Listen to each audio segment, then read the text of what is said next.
Well, this is what I look like.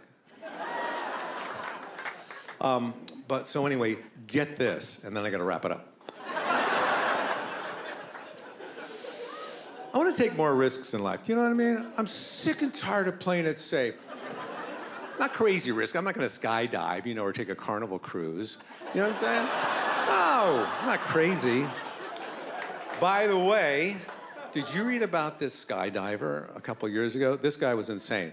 He broke the world's record. He went up to the Earth's atmosphere in a hot air balloon, 24 miles up in the sky, and he jumped out of the hot air balloon with just a parachute on. Free fell for almost 24 miles before he pulled his cord. Insane. This guy broke the sound barrier by himself. He was falling faster than the speed of sound. This guy was falling faster than the speed of sound. And it's a good thing his chute opened up. Otherwise, that would have been a big mess to clean up. Can you imagine? They would be cleaning him up, and then they would hear, shit!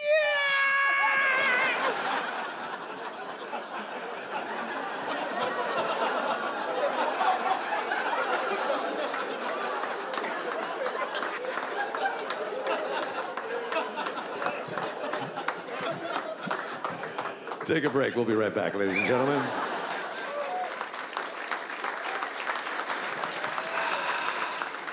I gotta be honest with you. I think it's going great. We're starting off well. You know what I mean? It's a good vibe, a good energy. But I think it's going good. And just keep that pace up. And we're back, ladies and gentlemen. If you just joined us, man, we're having a good time tonight. Oh my God, this crowd, you guys are the best. Seriously. How's it going up here in the front row? Why would anybody sit in the front row at a comedy club? I have no idea. It's like you're asking for it, luckily I'm not a tack dog. I'm not one of these people that goes after you and, embarrasses you or anything. What's your name?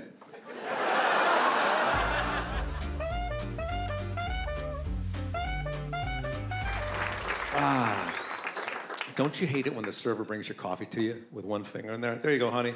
Come back with your order in a minute. Or 3 fingers. There you go, honey. I'll be right back with your order. Or they do that washing machine thing. There you go, buddy. I'll be right back. Want me to warm that up for you? Let me warm that up for you right there. There you go, honey. There it is. There you go. People drink coffee sometimes because they're not morning people.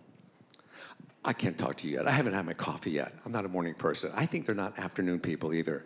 You know what I mean? When can we talk to you? When is that window? Like after your morning coffee and before your evening cocktail? When is it? When can we do that? Now, I stopped going to Starbucks, and I'll tell you why. Rip off. $5 for tall coffee. Excuse me? $5 for tall coffee, which is really a small coffee, but they call it a tall coffee because they figure psychologically you won't mind spending $5 on a tall coffee, but I know what's going on. It's a small coffee. So I ordered a tall coffee. I gave him $1. The guy goes, it's $5, sir. I said, well, I call that dollar $5. That's my tall dollar. It's my tall dollar. He goes, you want me to leave room for cream in your coffee? No, not for $5. Fill it up to the rim, pal. Put the cream in my mouth. I'll make sure when I get home. It's not that I'm cheap. I just don't like to get ripped off. You know what I mean? And I like a deal. Who doesn't like a deal? Do you know where I get my ice? End of the day, I go down to the fish market. It's free. No, it's free. It's totally free. Take what you need. Don't get greedy. I got something that has changed my life. It has changed my life. I used to think it was a gadget. It's called a TOTO heated toilet seat.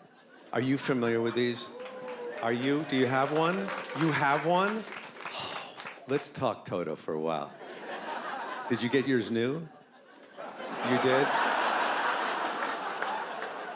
Aren't they great? I'm on it all the time. You can't get me off of that thing. I'm surprised I'm here tonight, to be honest with you. Oh, I love that thing. And it's so warm. It heats our whole house.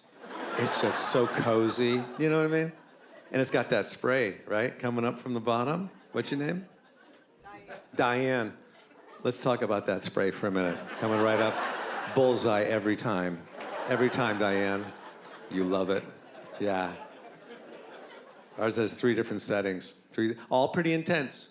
The most gentle, the one I use, fire hydrant. That puts out the fire. Sure. The second setting, colonoscopy. No, thank you. The top setting? Fracking. Woo, no thank you. Our water bill has gone up $500 a month. You could power wash your house with that thing. And it's got the blow dryer. Diane, you got the blow dryer in yours?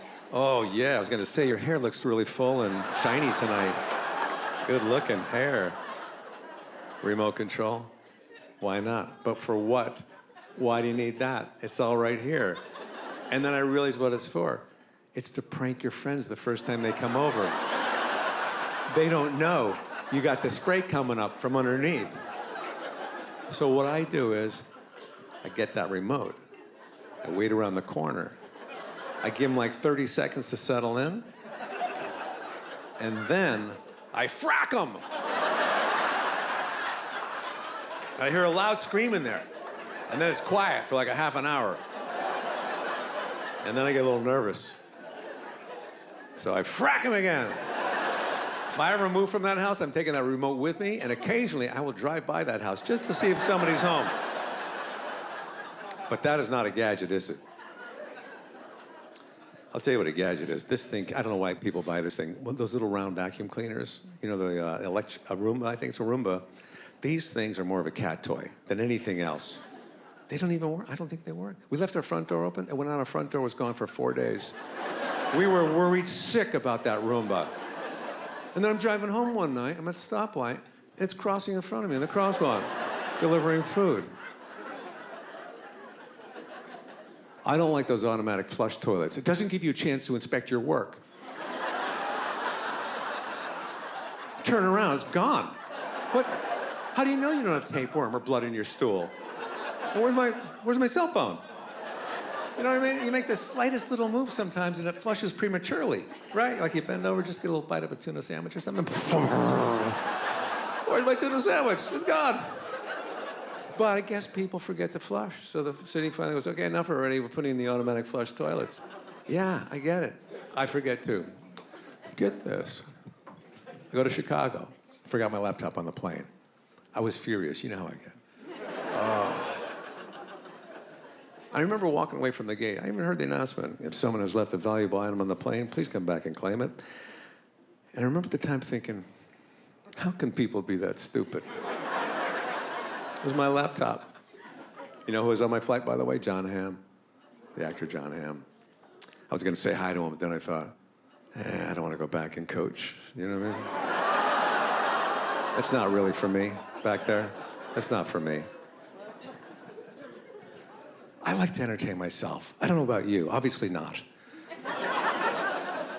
I like to go to a dinner party. You got a minute? Okay. I like to go to a dinner party, if I'm invited. And halfway through, I like to excuse myself and come back 10 minutes later. And loud enough for the guests to hear, I go to the host, hey, do you guys have a plunger? And a mop. And a mop. And some duct tape. Some duct tape. So listen to this. Oh my God, I forgot to tell you this. Oh, I totally forgot this. I was gonna come out and tell you this right off the bat. I'm so angry tonight. Get this, and then I gotta go. I took an Uber, shut up. I took an Uber last night, and the guy was Latino. I can't speak Latino. I took 4 years of Latino in high school, so I can't speak Latino. And this guy, I'm trying to communicate with him, I can't, and I'll find out at the end he's from Armenia, okay?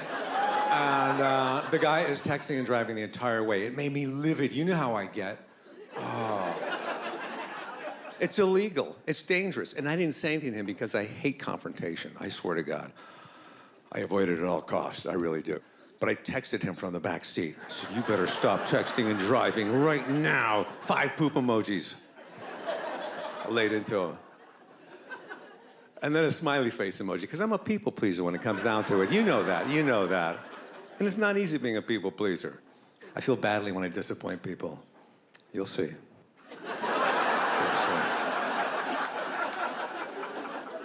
But yeah, he didn't answer my text. I texted him back. I said, hey, did you get my text? And I said, are you mad at me? Do you hate me? It's hard being a people pleaser. But the texting and driving thing, here's the problem. People do die from that. I do it because I'm a good driver, I'll be honest with you. But other people shouldn't do that. My peripheral vision is astounding. Am I right, the guy in the chair over here? Right there, I wasn't even looking. You didn't see me look over there. I was like, wow, right there, from the peripheral zone. My peripheral zone is like, let me show you where it is. I'll show you where it ends. Still there, still there, still there.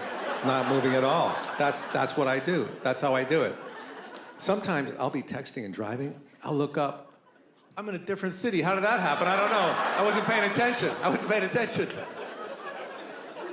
But what is going on with emojis? Isn't that enough already? Can people remember how to write and get their point across, right? I mean, people don't, hey, I had a good time with you yesterday. Happy face emoji. Oh, thank you for adding that on. I wasn't sure what you were talking about before that. People don't do that in regular conversation, right? I had a really good time with you yesterday. But your sister's crazy. Do you see what she did yesterday? So angry at her.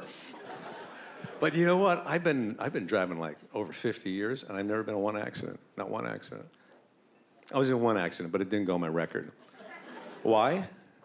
Hit and run. Why would you want to hang around for bad news? That's all I'm saying. Take a break. We'll be right back. And we're back, ladies and gentlemen. If you just joined us, we are here at the beautiful Irvine Stadium, and what a crowd. 7,000, 8,000 people, I'm not quite sure. So get this. I go to CVS Pharmacy last night. It's about 8 o'clock. Totally empty. All the lights are on. Nobody's in there except for me. I'm like, what is this, a prank or something, I only needed a few items, a couple rolls of paper towels and duct tape. And I find it. I go to the cash register. There's no cashiers up there. It's just self-checkout lane. When did we start working at CVS Pharmacy? You know what I mean? They're going to have us stocking shelves pretty soon, giving out flu shots. We're not qualified to do that. I don't remember filling out an application. Do you? Or an interview? I don't. And so I self-checkout. I check those items out. And then they asked me if I wanted any bags. I go, no. But I take 10 bags, because that's what they owe me for all the work I just completed. And a cherry swizzle and a National Enquirer I took, too. And then I remembered I forgot toothpaste. So now I got to go find the toothpaste aisle. I can't find it anywhere. This guy comes in from outside. His customer, he comes up to me. He goes, do you work here? I said, yes, apparently so. He said, what time do you guys close? I said, I guess when I leave. He said, are you guys hiring? I said, yeah, you're hired. Tell me where the toothpaste is. Where do you keep the toothpaste?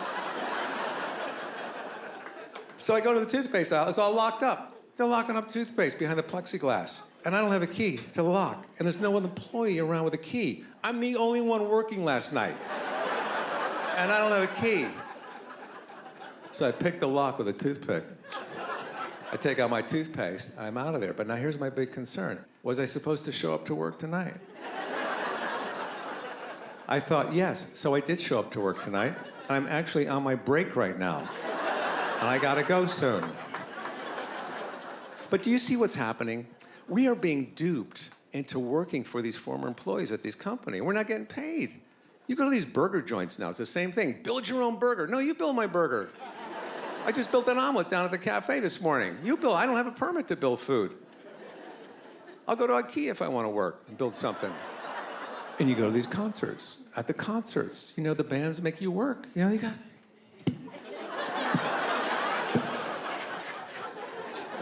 No, guys, we're not in the band. We're not in the band. You didn't see us at the sound check earlier today, did you? No, we're not going to be in the tour bus later snorting coke off the toilet seat. No, it's not us. The worst one, oh my God, Amber Alert. No, we're not going to help you find some kid. That's your idea. You be the hero. We didn't sign up for that. I don't even know this kid you're talking about. I got stuff at my house I can't find. I don't call you, hey man, I can't find my car keys. The last time I saw them, they were on the counter. No, thank you. And they never tell you when they find a kid. I've been looking for a Jennifer for the last 20 years. This is very difficult for me tonight because this is the anniversary of the passing of my cat, Pierre. And let me just tell you something. I'm not a cat person. I am not a cat person. I don't like cats. I'm happy for them, But I had Pierre 27 years ago, my cat. And he was the best cat ever. I mean, he was so loving and gentle. And I had a pair of jeans that I loved. Oh my God, I love these jeans. You know how you get a pair of jeans once in your life and they'll get the perfect fit? It was like, you know, snug on the hips, tight in the butt, loose in the crotch. Most of the time. And he loved those jeans. Anytime I had him on, he would jump up on my lap. He would not get off. He just loved them so much. So when he died, I thought it might be nice to bury him in those jeans. So I wrapped him up in the jeans and I buried him in the hole. And you know what? 27 years later, to this day, I really, really miss those jeans. Because really, it was the jeans that I missed. The cats are a dime a dozen, to be honest with you. Do you know what I mean? You know, I try to look at the bright side of stuff. You know what I mean? You gotta stay positive. What are you looking at? When someone comes up to me on the street, they say, I got good news, I got bad news. What do you want to hear first? I say the good news. And they tell me the good news. Then I run away. Why would I want to hang out for bad news? You gotta be optimistic. I've been telling you that all night. You don't listen to me. When I see an adult wearing braces, it makes me happy. Because I know they have hope for the future. Otherwise, why make that investment if you're not going to be around? And on the other hand, when I see an adult wearing diapers, it makes me sad. The lengths people will go to look young, it's really upsetting, isn't it? It's upsetting. I stand before you right now with a totally replaced left knee, and you know what? I feel like a 21-year-old who's been in a horrible boating accident with no insurance.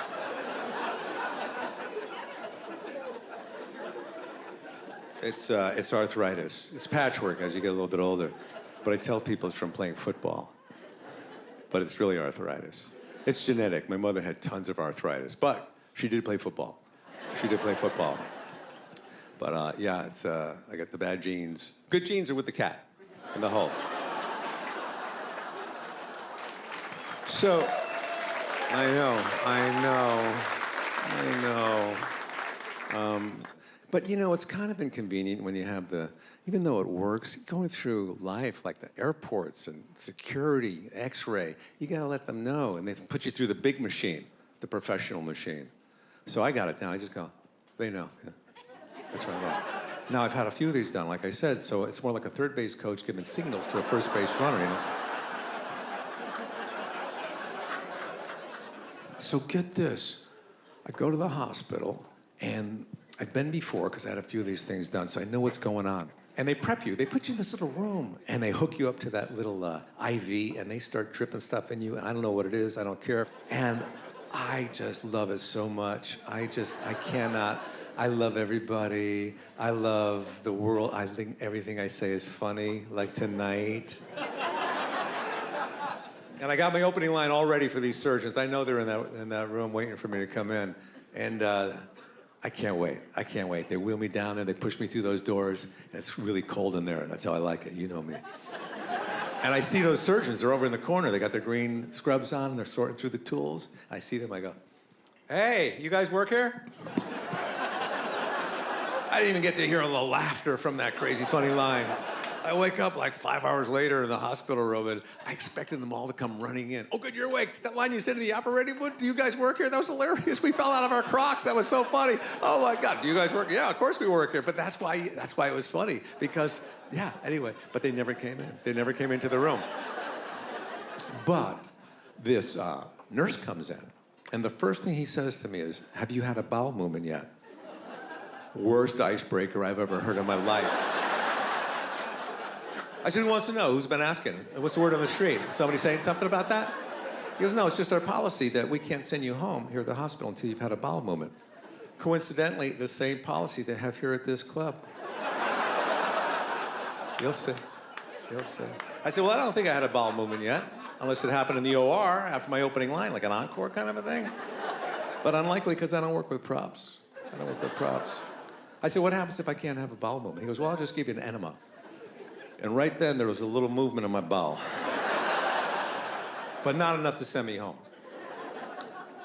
I said, well, you can't give me an enema. He goes, no, it's what I do. It's my job.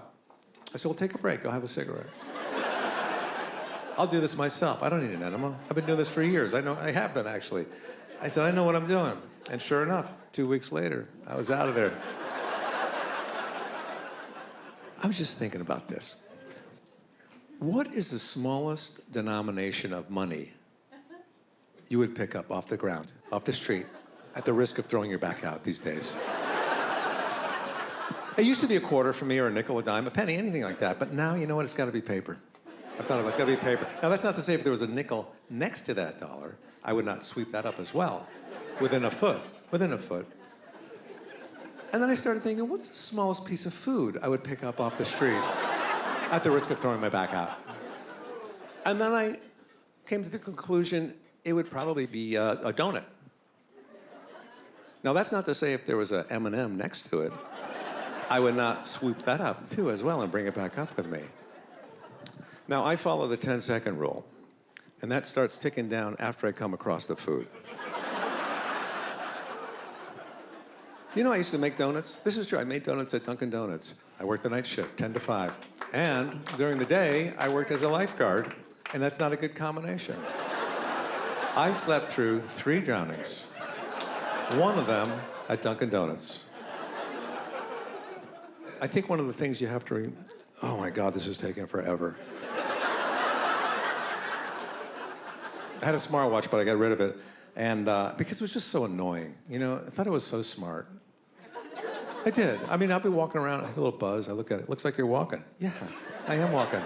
Thank you. So intuitive. A couple hours later, looks like you're working out. Yeah, I am. Good call, good call. Later that night, looks like you're having sex, sort of. Looks like you're going back in the drawer, my friend. You ever go to the Apple store and they tell you to put the code in your phone, and then they look away like, you know, like some woman just started breastfeeding. They, oh. Oh, man, I've been so stressed out lately. And it's not your fault. Don't beat yourself up, man. Come on. Go easy on yourself. Don't do that. I eat a lot when I'm stressed. Oh, my God, you should see what I eat. It is such junk. I love sugar, cookies, cake, ice cream. If I were to come over to your house and you brought out a platter of warm, homemade chocolate chip cookies, which I would expect, I would eat every single one of those cookies with no embarrassment. Even online, when they go, accept cookies? Yeah, I accept cookies. And I accept milk. My wife looked at me the other day. She goes, those pants are looking a little tight on you, those jeans. I said, yeah, because you got the heat up too high on the dryer. She goes, no, I think you got the stack of cookies up too high on your plate. I said, well, I've been wearing the same size jeans for 30 years, so I think it's the dryer. She goes, well, you believe what you want to believe. And, you know, I like to prove a point. So I dug up my cat, Pierre. And I unraveled him from those jeans. Cat hair flying everywhere. And I tried those jeans on, and guess what? A little tight. But still, loose in the crotch most of the time. But yeah, I mean, it's salt. I love salt too. Popcorn. Who doesn't like popcorn? You ever been eating popcorn at somebody's house and start wondering if their popcorn bowl was also their throw-up bowl?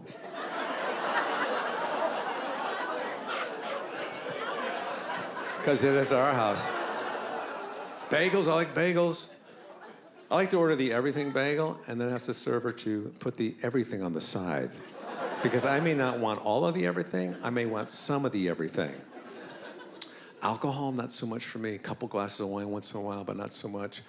My friend Steve had a big problem with drinking. Oh my God, Steve, he really hit rock bottom, and we were really concerned, and we loved him. So we decided that we would do an intervention. And I have never been part of an intervention on this side before. You know what I'm saying?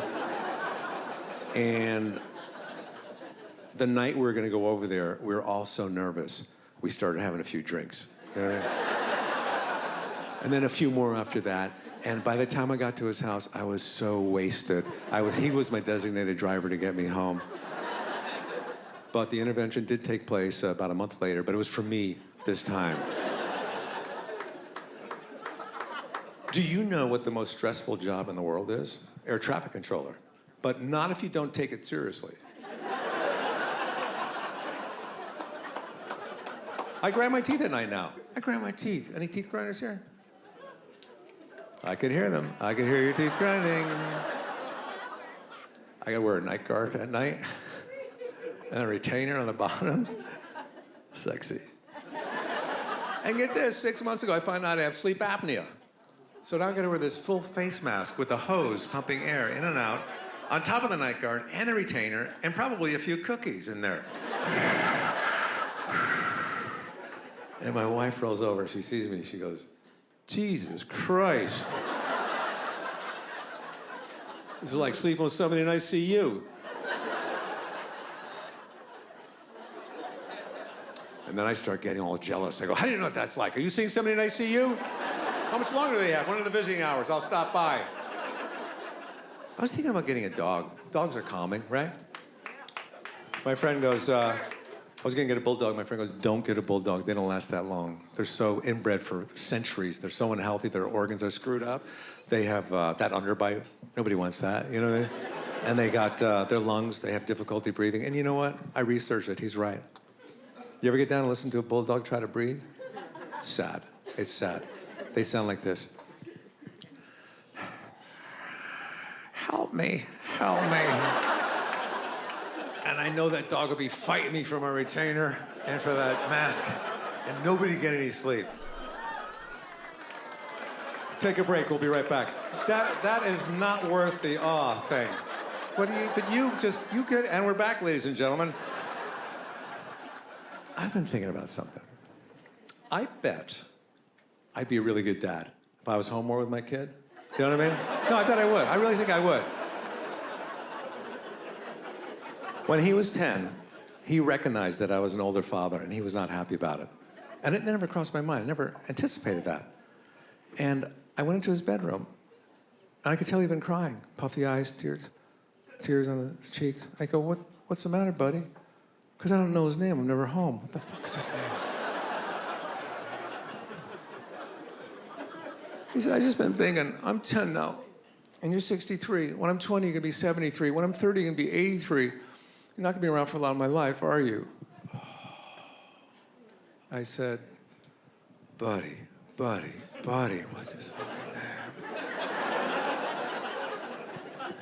I said, I'm gonna be around for a long time. Don't you worry about that. I'll be around when you graduate. I'll be around when you get married, when you have kids. I'll be around for all that stuff.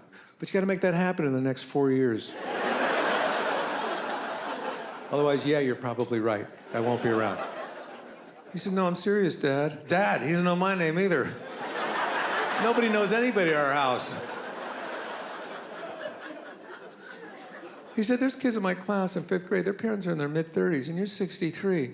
I said, okay, all right, let's stop right there. That means nothing. That means absolutely nothing, because there's no guarantee in life. You don't know what's going to happen. You can't predict that. I said, who's to say that your friend's parents in their mid-30s aren't going to die in a fire car crash tomorrow? You don't know that? Or a murder-suicide. That could happen, believe me. I've known some. Some murdering clown could come into your bedroom tonight and strangle you with a balloon animal. You could die in a dentist chair, for God's sakes. Just give him a little kiss on the forehead. I said, you get a good night's sleep. We'll talk about this in the morning. If you wake up. But I love being a father. Do you know, he came in, when he was 6, he came into our bedroom Christmas morning. He goes, I want the truth. Is there a real Santa Claus, or are you guys the Santa Claus? What do you do in that situation? Do you lie to him so that one day he finds out you continue to lie and he'll never believe you again? Or are you honest with him? So I had to choose my words carefully, because my wife thinks there's Santa Claus too. So we decided that we would be honest with him, and his body just went limp. He was so distraught, and he was so choked up. I said, but it's bigger than that, you know? Christmas has a significant and profound impact on the global economy. You know what I'm saying? It increases spending, and that improves, you know, retail sectors and overall economic growth. And he looked at me, he goes, and does that include tariffs too, or is that something else, or? And he walked out of the bedroom. He was so sad. And he comes back like 5 minutes later. And he goes, and the Easter Bunny? Easter Bunny? No, no Easter Bunny. Tooth Fairy? No Tooth Fairy. And I said, the worst of it is, we're not your real parents. So pack up, buddy. Hit the road. My nephew's son's name is Echo. It's a California name. His middle name is Echo. Get this. This is the irony of life. My wife got pregnant on a pull-out couch. How did that happen? I don't know. I wasn't paying attention. I watch these YouTube videos of these kids playing the guitar and piano, and they're shredding it, and I'm thinking, oh my God, how are they so good? But I've seen it so much now that I'm used to it. It doesn't impress me anymore. I have to see a baby coming out of the vagina playing a fiddle to be impressed. Do you know what I mean? Mostly for the mother. You know, I gotta tell you something, and then I swear to God, I'll be gone so quickly, it'll make your head spin. You don't know what's gonna happen in life. You really don't. We were talking about that earlier before the commercial. And it's so crazy. I lost a couple of really good friends in the last few years. And you know what that's like. Unfortunately, it's devastating. What do you do about it? You can't do anything about it. It's part of life. You have to accept it. I had a really good friend, Tom Rozbicki, best buddy ever. We were like brothers. And it's hard to talk about Tom because we were so close. But I want to keep his memory alive, his name. And Tom and I, we did everything together. We went to the same schools, same jobs, same friends. And a couple of years ago, he had a little something on his back. I saw him on the beach. I said, Tom, you should check that out. So he goes to the doctors, and they do a biopsy. And it turns out that it was inoperable, and they gave him 3 months. 3 months to live. How do you process that, you know? How do you make sense out of that? You can't. I just decided that I would love on him every minute for those next 3 months. We had a party for him. And we had his favorite food. And we had his playlist. Sorry. And we had like everything that he loved. And we danced with him. And we hugged him. You know, we said goodbye to him. And that 3 months came quicker than any of us wanted to. And he was still alive. In 4 months, he's still alive. In 5 months, in 6 months, he's still alive. And now he's embarrassed that he's still alive. He's avoiding everybody. 8 months, 9 months, 10 months, he's still alive. 11, 12 months, he's still alive. But then on the evening of December 20th, 2020, at exactly 6:21 p.m., he was still alive. But now he's not coming outside of his apartment because he feels like a fraud. Yeah, I get it. We spent a lot of money on that stupid death party. And here he is, oh, hey guys, what's going on today? What's going on today? You're going on today. You're going on and on and on. What's up with that? You're supposed to be dead. Got kicked out of 5 hospices. All those trips to Disneyland for free? What about the gift cards we gave you? We thought you would never spend. The watch you took back from me that you gave to me. What's going on, guys? What's going on? Well, get this. 2 weeks later, I have a little party for myself. He shows up to my birthday party wearing braces.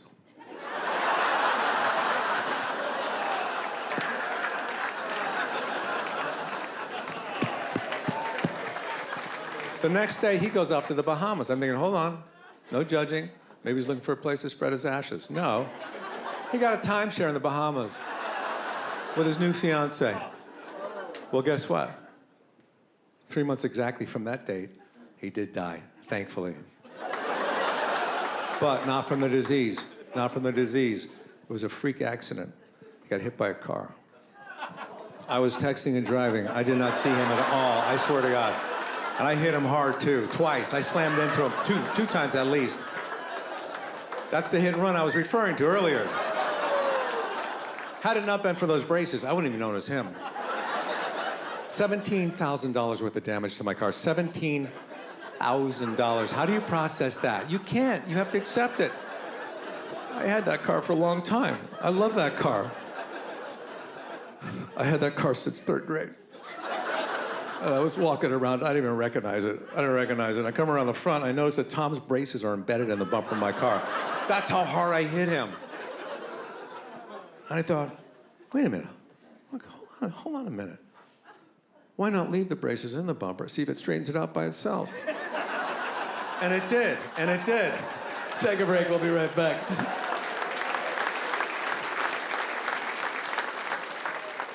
So we're back. You know, I have my mother's phone number in my contact list still because, well, she passed away 5 years ago. But I have a thing about people that pass away in my contact list. I don't delete them because it just seems so insensitive. I leave them in there. But I will put one of those emojis with the X's for the eyes next to them. That way, I don't call them and get all bummed out. Oh, that's right, you died. You know what I mean? So, yeah. So I call my mother a couple of weeks ago, the phone number, and this guy named Hector answered the phone. He goes, hola, ¿qué pasa? And, I go, hey, Hector. This used to be my mother's phone number, and I thought I was going to hear her voice when, you answered. Oh, what does she sound like? Maybe I could do an impression of her. I said, no, but I'll know it's you now, because you told me you were going to do that. And he hung up on me. But what Hector doesn't know is, because he has my mother's phone number now, by default, he's my emergency contact.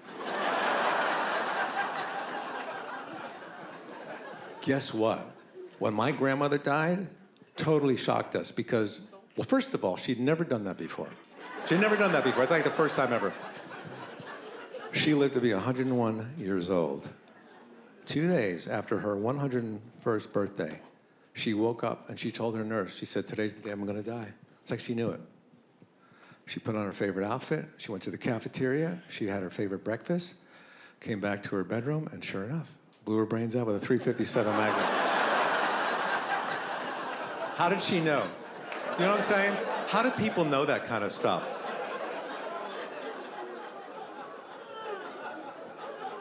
Take a break. We'll be right back. Okay, I find the audience is becoming very judgmental at this point and very lackadaisical, I think, at that point. So try to pick it up a little bit when we come back, and I'll do my best too. I know we feed off of each other's energy, so that's something to keep in mind. And we're back, ladies and gentlemen. We are here, and this crowd, as you can hear, they are going crazy, and I appreciate that. I do appreciate that. Thank you so much. Thank you so much. But yeah, you could extend your life. You could extend it a little bit if you do the proper research. You go on these ancestry sites, $90 it costs. They send you this little kit, comes with a test tube, little vial, you put a little saliva in there, you send it in, and 3 weeks later you get back this trove of information about your ancestors, where they're from, the illnesses they had, and you can kind of take that and kind of work with that, navigate around it. I thought, I'm on board for that. $90, why not? I did 23andMe. They send me the kit, $90. It's in my mailbox. I cannot wait to go out there and get it. Well, guess what? On the way out there to get it, I noticed that somebody had spit on my car windshield. I was furious. You know how I get. I thought, who would spit on my car windshield like that? And then I realized for $90, I could find out exactly who spit on my car windshield. So I scooped it up. I put it in that little vial. I sealed it up, and I sent it in. And I waited 3 weeks, 4 weeks. Finally got back the information I was waiting for. Guess what? Turns out it was bird shit.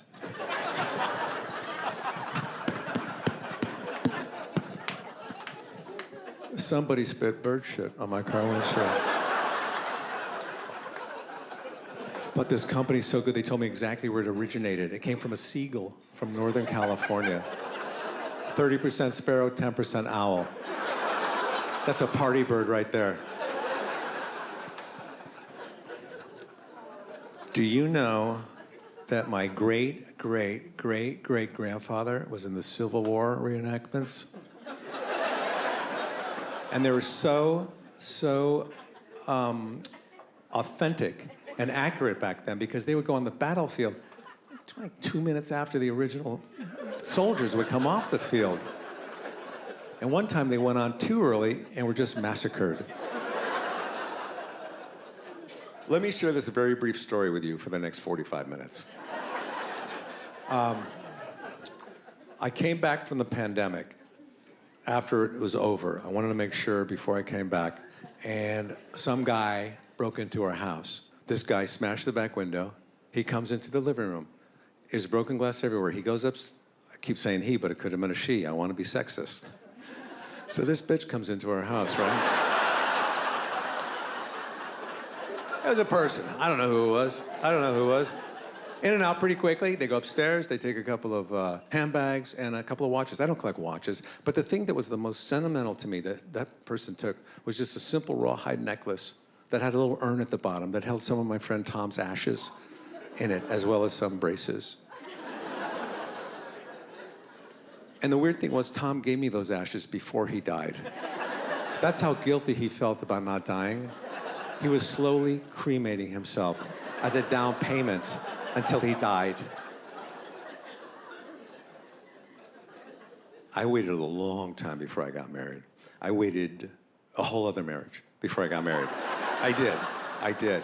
So get this, and then I gotta go. I met my wife at a costume party one Halloween. She came as a Slinky. That was her costume. I thought that's pretty clever. I'd like to talk to her for a little bit. But I remember the first time I saw her, oh my God, she was coming down the stairs. Wow. She's amazing. She's taking two at a time. She's really good. Had she not gotten stuck on the bottom step, I never would have talked to her. But you know what? It worked out. And we talked for like an hour. And finally got a little courage. I said, hey, you want to go upstairs? She goes, I can't. I'm a Slinky. I can't. But do you know, this is true, she went home that night and she immediately called her mother. She said, Mom, I just met the man I'm going to marry. And I went home and I told my wife, I said, hon, I just met the woman I'm leaving you for. But no, it's fantastic. And I'm married up this time and very comfortable in this position. My wife's family actually comes from old crypto. But it is challenging. Like my wife and I, we cannot agree on a comfortable temperature in the bedroom at night. Is that typical for couples? I think so. Like, she likes it 75, 76 degrees, like sauna hot. And I like it 60 degrees, normal. You know? And there's a battle all night. She gets up, she turns it to 78 or whatever. I turn it down to 60, up to 78, down to 60. It's like we're exhausted the next day. We're not getting any sleep. So guess what? She goes out and she replaces that thermostat with a Celsius thermostat. I can't convert the two. I don't know if it's hot in the room now or cold in the room. How am I supposed to know? So I go out the next day and I exchange our bathroom scale for a kilo scale. She thinks she weighs 50 pounds. And I think it's 42 degrees in the room, so everybody's happy. Everybody's happy. I'm not a good apologist. I go to the grocery store. I'm supposed to pick up some garlic bread as well. I forgot the garlic bread.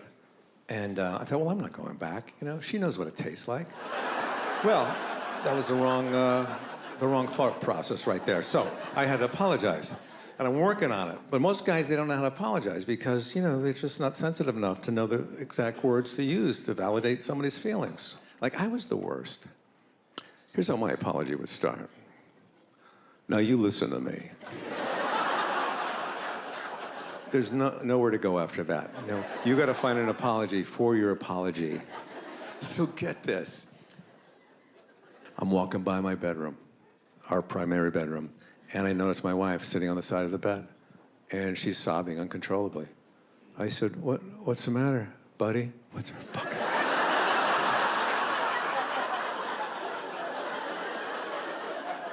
She said, I just been thinking, I'm 28 now. That's not true. That's not true. It's kind of true, but not that true. I told her one time, we have this hall pass agreement. You know what that is? We could be with one other person for one night, no questions asked. But I realize you have to update your selection. You can't write somebody's name down on a piece of paper, stick it in the drawer, and then pull it out 10 years later, think you're going to collect on it, because things change. I looked at mine, Mary Tyler Moore. My wife's, Bruce Jenner. Who I used to know. I would see Bruce all over LA. We would hang out. We'd have conversations. We kind of knew each other. We were just a couple of Olympians chatting. That's all we were. It's not like a big deal. You know, don't get all excited about that. But I only met Caitlyn Jenner like, I don't know, 8 years ago. And somehow she knew me.